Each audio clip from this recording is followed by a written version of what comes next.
Cauchemar. Dernièrement, j'ai été tourmenté dans mon sommeil.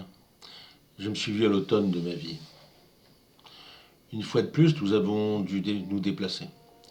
Depuis que nous sommes fugitifs, régulièrement, nous nous disciplinons à cette règle. C'est le prix à payer pour rester libre. Nous ne sommes pas très nombreux dans notre groupe, mais on préfère ainsi, car cela nous permet d'être plus réactifs et plus discrets. Depuis que les espaces naturels ont été interdits, les patrouilles de l'organisation quadrillent aléatoirement tous les secteurs. De forêts en grottes, de grottes en forêt, on résiste à l'oppresseur. Dans les premiers temps, nous n'aurons pas notre liberté. Nous sommes les derniers hommes libres, le seul germe potentiel d'espoir. Par discrétion, nous avons appris, du moins réappris même, à vivre proche de la nature, en nous fondant dans la biodiversité, avec le souci de ne laisser aucune trace notable de notre passage. Et la nature nous le rend bien, car elle semble être notre allié.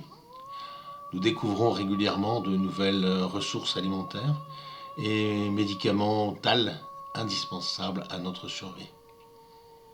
Dans les premiers temps, nous avions essayé de nous approcher des villes pour glaner quelques restes. Mais depuis qu'ils ont installé les portiques, on ne peut plus y pénétrer. Je me souviens, je m'étais placé en retrait et j'observais discrètement pour trouver une éventuelle faille. La foule entrait et sortait. Chacun passait sous le portique et à chaque passage, on entendait le bip de détection. Chaque puce était ainsi captée et analysée. J'avais imaginé un stratège pour y pénétrer, mais je compris que, une fois à l'intérieur, que cela ne m'avancera à rien, car toutes les transactions se faisaient par le biais des puces électroniques que chacun portait implantées dans sa chair. Il était impossible d'acheter ou de vendre si on n'avait pas la marque de l'organisation. Cela fait maintenant plusieurs années que nous résistons. À ce propos, le calendrier a été réformé. Il est formellement interdit de compter les années à partir de Jésus-Christ. Nous avons maintenant l'obligation de le faire à partir du nouvel ordre. Aujourd'hui, nous sommes donc le 28 septembre de l'an 9, après le nouvel ordre. L'été est fini, j'espère que l'automne sera clément et l'hiver pas trop rude cette année. Je me sens vieux et fatigué. Ce n'est plus de mon âge de bourlinguer tout le temps, mais je le ferai jusqu'au bout. Je remporterai la course. Je partirai en homme libre.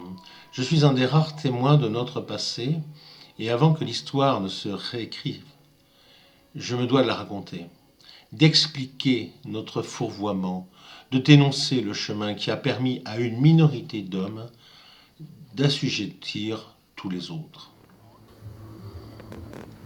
Nous sommes en 2020, nous sommes le 30 décembre.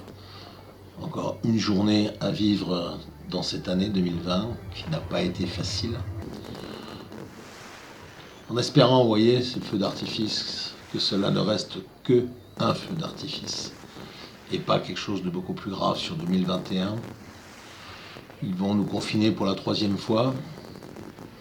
Je ne sais pas s'ils se rendent compte de la pression qui est mise sur les peuples du monde.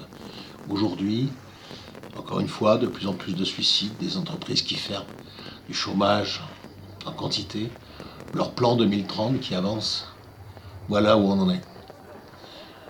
Je vous souhaite quand même, je nous souhaite même, le meilleur pour 2021. Mais je dirais qu'il va falloir, je pense, combattre pour retrouver notre liberté. On ne va pas nous la rendre comme ça. J'espère que ce texte vous aura plu. C'est le début d'un livre que m'a communiqué un ami, quelqu'un avec qui je suis en contact régulièrement et qui commence à écrire ce livre. Et j'ai trouvé que ce passage rendait bien l'ambiance actuelle et ce que je pense peut-être que sera notre avenir. Je vous embrasse, je vous aime. Au revoir.